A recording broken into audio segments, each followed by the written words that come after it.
नमस्कार, मैं हूं सत्यपाल और आप देख रहे हैं CWB हिंदी न्यूज।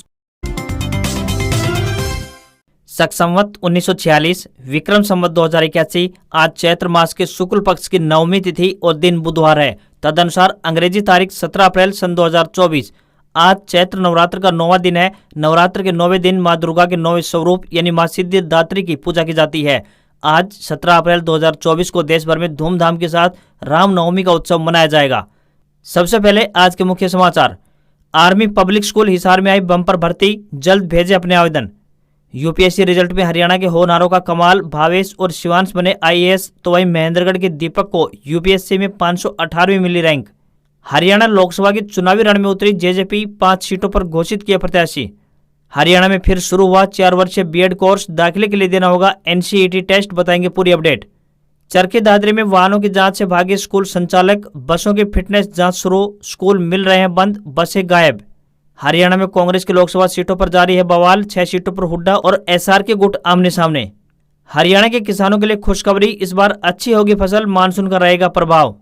चरखी दादरी में GST वसूली पर भड़के आड़ती, सरसों की खरीद बंद करने की दी धमकी, 5 करोड़ की फसल पर संकट।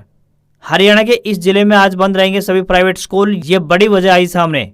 यूपीएससी का रिजल्ट जारी, लखनऊ के Aditya Srivastava topper, 1016 candidate select हुए। टॉप 5 रैंक में आने वाले 3 कैंडिडेट्स पहले से ही IPS अफसर। सांसद धर्मवीर बोले, हरियाणा में जेजेपी का जनाधार खत्म, भिवानी महेंद्रगढ़ सीट पर राव बहादुर सिंह को उतारने पर निशाना। और इंडियन प्रीमियर लीग यानी IPL के रोमांचक मुकाबले में राजस्थान रॉयल्स ने कोलकाता नाइट राइडर्स को 2 विकेट से हरा दिया। और अब खबरें विस्तार से। हरियाणा में अभी 2 दिन तक मौसम साफ रहेगा। मौसम विभाग के मुताबिक माने तो 18 अप्रैल से बदलाव होगा। इसे देखते हुए मौसम विभाग ने चंडीगढ़ समेत 5 जिलों में येलो अलर्ट जारी कर दिया है। मौसम विभाग ने बताया कि चंडीगढ़, पंचकुला, अंबाला, यमुनानगर और कुरुक्षेत्र इसमें शामिल है। बारिश के साथ साथ कुछ जगह पर ओले गिरने के भी आसार जताए गए हैं। मौसम में इस बदलाव के कारण दिन के तापमान में हल्की गिरावट, लेकिन रात के तापमान में मामूली बढ़ोतरी की संभावना जताई गई है। 19 अप्रैल को हरियाणा के 17 जिलों में मौसम खराब रहेगा। दक्षिण और दक्षिण पूर्व जिलों के साथ उत्तर के जिलों में मौसम खराब रहेगा। इस दौरान गरज चमक के साथ बारिश के भी आसार जताए गए हैं। इस दौरान 30 से 40 किलोमीटर प्रति घंटे की रफ्तार से तेज हवाएं भी चलेंगी। मौसम विभाग की ओर से किसानों को अलर्ट किया गया है। कहा गया है कि जहां तक संभव हो सूखी फसलों की कटाई कर उन्हें संरक्षित किया जाए। आर्मी पब्लिक स्कूल हिसार में विभिन्न पदों पर भर्ती की जा रही है। सभी इच्छुक उम्मीदवार इन पदों के लिए अपने आवेदन भेज सकते हैं। आपको बता दें कि इन पदों के लिए महिला व पुरुष दोनों वर्गों के उम्मीदवार आवेदन कर सकते हैं। यह भर्ती एडहॉक आधार पर की जाएगी। आवेदन करने की आखिरी तारीख 26 अप्रैल 2024 है। बस ड्राइवर के लिए आवेदक के पास भारी वाहन लाइसेंस व 10 वर्ष का अनुभव होना चाहिए। साथ में वे आर्मी से भूतपूर्व सैनिक होने चाहिए। भूतपूर्व सैनिक को वरीयता दी जाएगी। तो वहीं लोअर डिवीजन क्लर्क के लिए स्नातक व कंप्यूटर व लेखा कार्य का ज्ञान तथा भूतपूर्व सैनिक तथा 10 वर्ष का कार्य अनुभव होना चाहिए। वहीं ग्रुप D यानी मेड व आया के लिए आवेदक 8वीं पास होनी चाहिए तथा उसे संबंधित कार्य का अनुभव होना चाहिए। ग्रुप D गार्डनर व ग्रुप D सफाई कर्मी के लिए आवेदक को संबंधित कार्य का अनुभव होना चाहिए। इसके अलावा संगीत शिक्षक, TGT, yoga teacher, IT teacher, pre primary teacher, इन सभी पदों के लिए भर्ती की जाएगी। न्यूनतम आयु 18 वर्ष और अधिकतम आयु 57 वर्ष तय की गई है। देश भर में लोकसभा चुनाव का बिगुल बज चुका है और सभी राजनीतिक दल अपनी अपनी तैयारियों को अंतिम रूप देने में जुटे हुए हैं। इसी कड़ी में दुष्यंत चौटाला की जननायक जनता पार्टी यानी जेजेपी ने भी हरियाणा में 5 लोकसभा सीटों पर अपने उम्मीदवारों के नाम का ऐलान कर दिया है। पूर्व डिप्टी सीएम दुष्यंत चौटाला की मां नैना चौटाला हिसार लोकसभा क्षेत्र से चुनावी रण में उतरेगी। उनका सामना बीजेपी प्रत्याशी एवं चाचा ससुर रणजीत सिंह चौटाला से रहेगा। हाल ही में कांग्रेस छोड़कर जसपा ज्वाइन करने वाले राव बहादुर सिंह को भिवानी महेंद्रगढ़ लोकसभा सीट से प्रत्याशी घोषित किया गया है। तो वहीं गुरुग्राम लोकसभा क्षेत्र से जेजेपी ने हरियाणवी सिंगर राहुल यादव फाजिलपुरिया को उम्मीदवार बनाया है। सिरसा सीट से रमेश खटक को उम्मीदवार बनाया गया है, जबकि फरीदाबाद सीट से नलिन हुड्डा चुनाव मैदान में होंगे। नई शिक्षा नीति के तहत 4 वर्षीय इंटीग्रेटेड टीचर एजुकेशन प्रोग्राम, जिसे पहले बीएड कोर्स कहा जाता था, शुरू हो चुका है। हरियाणा की 5 यूनिवर्सिटी समेत पूरे देश के 64 शिक्षण संस्थानों में 4 वर्षीय बीएड कोर्स के लिए दाखिले शुरू हो चुके हैं। सिरसा के CDLU के शिक्षा विभाग के अध्यक्ष रणजीत कौर ने जानकारी दी है कि आवेदन सिर्फ ऑनलाइन माध्यम से होगा। इसके लिए प्रवेश परीक्षा नेशनल टेस्टिंग एजेंसी यानी NTA करवाएगा। नेशनल कॉमन एंट्रेंस टेस्ट यानी NCET के माध्यम से एडमिशन होंगे। कई विश्वविद्यालय में यह पहली बार लागू किया गया है। इसमें हरियाणा के सिरसा स्थित चौधरी देवलाल विश्वविद्यालय, महेंद्रगढ़ की central university of Haryana, Rohtak स्थित महर्षि दयानंद विश्वविद्यालय, कुरुक्षेत्र की कुरुक्षेत्र विश्वविद्यालय व हिसार के गुरु जम्बेश्वर विश्वविद्यालय शामिल है। इसके लिए ऑनलाइन आवेदन 30 अप्रैल रात 11:30 बजे तक कर सकते हैं। इसके लिए 12 जून को प्रवेश परीक्षा आयोजित होगी। यह प्रवेश परीक्षा 12वीं के सिलेबस के आधार पर आयोजित की जाएगी।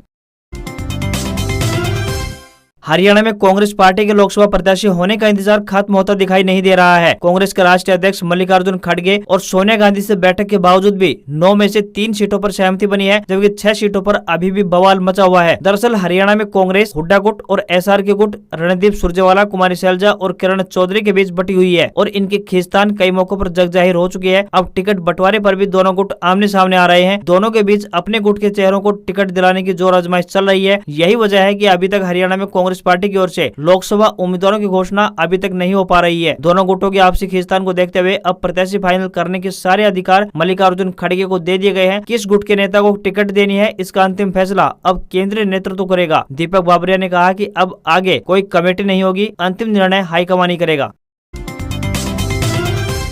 हरियाणा में इस बार मानसून की गतिविधियां अपने समय पर शुरू हो जाएंगी। साथ ही इस बार बारिश भी सामान्य से ज्यादा होने की उम्मीद है। दरअसल मानसून को लेकर आईएमडी ने अपना पूर्वानुमान जारी कर दिया है। किसानों को काफी इससे फायदा होने वाला है। फसल भी काफी अच्छी होगी। देश के ज्यादातर इलाकों में मानसून की बारिश अधिक होने की संभावना है। ये मानसून पूर्वानुमान खरीफ फसलों की बुआई और वृद्धि तथा अधिक उपज में सहायक होंगे। आईएमडी ने जारी मानसून पूर्वानुमान में कहा है कि इस साल देश में दक्षिण पश्चिम मानसून के दौरान 1 जून से 30 सितंबर के बीच औसत मानसूनी बारिश 870 mm से 106% ज्यादा होने की संभावना व्यक्त की जा रही है। हरियाणा के महेंद्रगढ़ जिले में हुए दर्दनाक स्कूल बस हादसे के बाद सरकार अलर्ट मोड पर आ गई है। प्रदेश के सभी शहरों और कस्बों में प्राइवेट स्कूलों की बसों की तेजी से जांच शुरू कर दी गई है, लेकिन अब प्राइवेट स्कूल संघ ने इसका विरोध कर दिया है। हिसार में प्राइवेट स्कूलों से जुड़े विभिन्न संगठनों के पदाधिकारियों की एक बैठक आयोजित हुई है। इस बैठक में सर्वसम्मति से निर्णय लिया गया कि 17 अप्रैल को हिसार जिले के सभी प्राइवेट स्कूल बंद रहेंगे। प्राइवेट स्कूल संघ के प्रदेशाध्यक्ष सत्यवान कुंडू ने बताया कि महेंद्रगढ़ स्कूल बस हादसे के बाद पूरे प्रदेश में प्राइवेट स्कूलों को नाजायज तरीके से बसों की चेकिंग के नाम पर परेशान किया जा रहा है। सभी स्कूल बसों की चेकिंग के लिए तैयार है, लेकिन बीच रास्ते बसों को न रोककर स्कूल परिसर में आकर चेकिंग होनी चाहिए। उन्होंने कहा कि बीच रास्ते में बसों को रोककर चालान करना या फिर खड़ी बसों को इंपाउंड करने का कोई औचित्य नहीं है। हम हर प्रकार से सरकार का सहयोग करने को तैयार है। बच्चों की जिंदगी की सुरक्षा करना हमारी भी चिंता है। आप स्कूल में आकर बसों के कागजात जांच सकते हैं।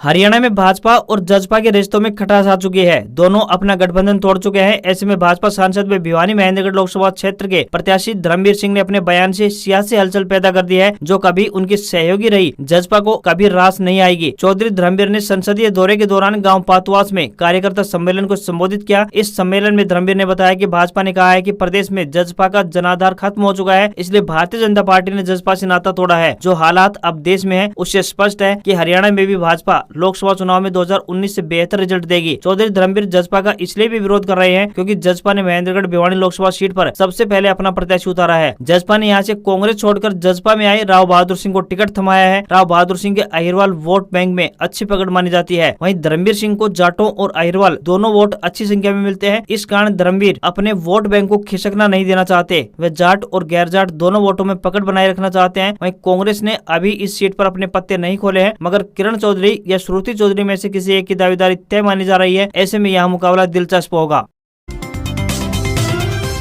संघ लोक सेवा आयोग यानी यूपीएससी ने मंगलवार को सिविल सर्विसेज एग्जामिनेशन 2023 का रिजल्ट जारी कर दिया, जिसमें हरियाणा के कई युवाओं ने उपलब्धि हासिल की है। भिवानी में तोशाम के भावेश ख्यालिया ने 46वीं रैंक पाकर आईएएस बनने का सपना पूरा कर लिया है। वहीं खरहर गांव के बेटे शिवांश राठी ने भी 63वीं रैंक हासिल कर आईएएस बन गए हैं। वहीं सिरसा की कोमल गर्ग का 221वां रैंक रहा है। वहीं चरखी दादरी के तरुण पाहवा का भी यूपीएससी में सिलेक्शन हुआ है और उनकी 231वीं रैंक आई है। जिला महेंद्रगढ़ के अटेली हल्का के गाँव सैदपुर गाँव के दीपक यादव ने यूपीएससी क्लियर कर लिया है। उनकी 518वीं रैंक आई है। वहीं सिविल सेवा के लिए कुल 664 पुरुष और 352 महिलाओं का चयन किया गया है। यूपीएससी के मुताबिक अलग अलग चरणों में आयोजित किए गए इंटरव्यू में कुल 2800 से अधिक उम्मीदवार शामिल हुए थे। इस पूरी प्रक्रिया के उपरांत civil service, IAS, IFS, IPS व अन्य केंद्रीय पद पर चयनित हुए उम्मीदवारों के नाम, रोल नंबर व उनके रैंक के हिसाब से जारी किए गए हैं। हरियाणा के चरखी दादरी की बाडड़ा अनाज मंडी के आड़ती मंगलवार को जीएसटी के विरोध में उतर आए। आड़तियों ने सरसों खरीद में 5% जीएसटी का भुगतान करने में पूरी तरह से असमर्थता जाहिर की और सरसों खरीद बंद करने की चेतावनी दी है। ऐसे में खराब मौसम के बीच मंडी परिसर में पड़ी तकरीबन 5 करोड़ रुपए की सरसों खरीद पर संकट के बादल मंडराने लगे हैं। मंडी प्रधान ने बताया कि उन्होंने प्रशासन व खरीद एजेंसी प्रतिनिधियों को पूरी तरह से अवगत करवा दिया है कि वे जीएसटी देकर सरसों की खरीद नहीं करेंगे। आड़त 1.25% मिलती है, जबकि जीएसटी 5% मांगी जा रही है। इसे वहन करने में वे पूरी तरह से असमर्थ हैं। मंडी प्रधान हनुमान शर्मा ने कहा कि आड़तियों पर जीएसटी की शर्त थोपकर खरीद प्रक्रिया को जानबूझकर बाधित किया जा रहा है ताकि किसानों व आड़तियों को परेशानी का सामना करना पड़े। हरियाणा के महेंद्रगढ़ में भीषण स्कूल बस सड़क हादसे में 6 बच्चों की मौत के बाद चरखी दादरी में प्रशासन अलर्ट मोड पर है। स्कूल बसों की जांच का अभियान चल रहा है, लेकिन इसमें स्कूल संचालक प्रशासन से लुका छिपी का खेल खेल रहे हैं। प्रशासनिक टीमें स्कूलों में जाकर जांच कर रही हैं, मगर स्कूल बंद मिलते हैं, बसें भी गायब मिलती हैं। अब ऐसे स्कूल प्रशासन के रडार पर आ गए हैं। वहीं दूसरी ओर अधिकारियों द्वारा निजी स्कूल संचालकों के साथ बैठकें आयोजित कर सभी मानकों पर खरा उतरने के सख्त निर्देश दिए गए हैं, लेकिन इसके बावजूद निजी स्कूल संचालक इतना बड़ा हादसा होने के बावजूद भी सबक लेने को तैयार नहीं है। बता दें कि स्कूल बस सड़क हादसे के बाद जिला उपायुक्त ने संबंधित अधिकारियों को चरखी दादरी जिले के सभी 156 निजी स्कूलों के वाहनों व उनके चालकों की जांच के निर्देश दिए थे। खंड शिक्षा अधिकारी ने बताया कि वे कई स्कूलों में गए, लेकिन वहां अवकाश मिला और बसें भी स्कूलों से गायब थी, जिसके बाद आगामी कार्रवाई अमल में लाई जाएगी। अयोध्या में रामलला की प्राण प्रतिष्ठा के बाद पहली रामनवमी यानी आज सबसे बड़ा आयोजन होने जा रहा है। 17 अप्रैल को दोपहर 12:16 पर सूर्य की किरणों से रामलला का अभिषेक होगा। इस अद्भुत दृश्य को देखने और रामलला के दर्शन के लिए तकरीबन 25 लाख श्रद्धालु अयोध्या पहुंचेंगे। 16, 17, 18 अप्रैल इन तीनों दिनों में अयोध्या में 90 फ्लाइट उतरेंगी, 100 ट्रेनें पहुँच रही है, तो वहीं 500 बसें भी लगाई गई है। महर्षि वाल्मीकि इंटरनेशनल एयरपोर्ट को रामायण की थीम पर बनाया गया है। अब 14 शहरों से फ्लाइट यहाँ पर आ रही है। डेली 10 से 12 फ्लाइट एयरपोर्ट पर उतरती है। रोज 1 या 2 चार्टर प्लेन से भी यात्री दर्शन के लिए पहुंच रहे हैं। अयोध्या एयरपोर्ट से रामलला की दूरी की बात करें तो तकरीबन 12 किलोमीटर है। हर दिन औसतन 1 लाख से ज्यादा श्रद्धालु रामलला के दर्शन करने पहुंच रहे हैं। लखनऊ, वाराणसी और प्रयागराज के लिए स्पेशल ट्रेनें चलाई जा रही हैं। ये ट्रेनें 20 अप्रैल तक चलेंगी। इसके अलावा दिल्ली, अहमदाबाद, जयपुर, पटना से भी सीधी ट्रेनें चलाई जा रही हैं। लोकसभा चुनाव को लेकर भले ही कांग्रेस ने अभी तक अपने प्रत्याशियों की घोषणा नहीं की, लेकिन भाजपा प्रत्याशी राव इंद्रजीत सिंह ने टिकट फाइनल होने के बाद से ही गुरुग्राम के बड़े हलकों में प्रचार अभियान पर पूरी ताकत लगाई हुई है। इसी सीट पर गुरुग्राम जिले के 4 में से 3 बड़े हलकों की ही चुनाव परिणाम में बड़ी भूमिका रहती है। बावल और पटौदी राव इंद्रजीत के पुराने गढ़ माने जाते हैं, जबकि मेवात के तीनों हलके भाजपा और राव की सबसे बड़ी कमजोर कड़ी है। इसी समय राव ने गुरुग्राम के बड़े हलकों पर ज्यादा जोर दिया हुआ है। इन हलकों में अगर एक बार बड़ी जीत फिर से मिलती है तो इससे राव इंद्रजीत के लिए लगातार चौथी बार लोकसभा पहुंचने के लिए द्वार खुलने में आसानी हो जाएगी। वहीं बावल राव इंद्रजीत सिंह का पुराना गढ़ रहा है। इस हलके में कैबिनेट मंत्री डॉक्टर बनवारी लाल का भी व्यापक प्रभाव होने के कारण राव इंद्रजीत एक बार फिर अच्छा प्रदर्शन कर सकते हैं। इस हलके में कांग्रेस के पास फिलहाल कोई चमत्कारी नेता भी नजर नहीं आ रहा है जो पार्टी प्रत्याशी के लिए अप्रत्याशित परिणाम दिलाने की स्थिति में हो। इस सीट पर कांग्रेस से कैप्टन अजय सिंह यादव को एक बार फिर से मैदान में उतारने की संभावना को बल मिल रहा है।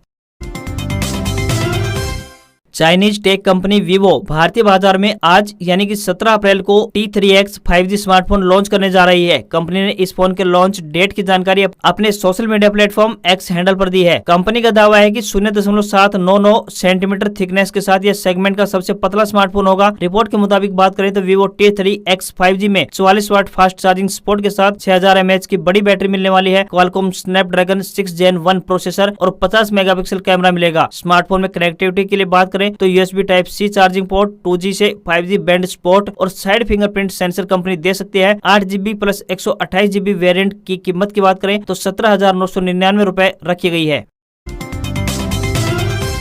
भारतीय शेयर बाजार में लगातार तीसरे दिन गिरावट देखने को मिली है। सेंसेक्स 456 अंक गिरकर 72,943 के स्तर पर क्लोज हुआ। वहीं निफ्टी में भी 124 अंकों की गिरावट देखने को मिली और ये 22,147 के स्तर पर पहुंच गया है। सेंसेक्स के 30 शेयरों में से 22 में गिरावट रही और सिर्फ 8 में तेजी देखने को मिली है। वहीं 10 ग्राम सोना 489 रुपए महंगा होकर 73,302 रुपए का हो गया है। वहीं 1 किलो चांदी 239 रुपए की गिरावट के साथ 83,213 रुपए के स्तर पर पहुंच गई है। वहीं $1 का रेट 83 रुपए 67 पैसे के स्तर पर पहुंच गया है। आज खबरों में बस इतना ही। देखते रहिए आपका अपना हरियाणा का सबसे बेहतरीन news channel CWB Hindi news. नमस्कार। इसी आशा के साथ आपका दिन शुभ रहे।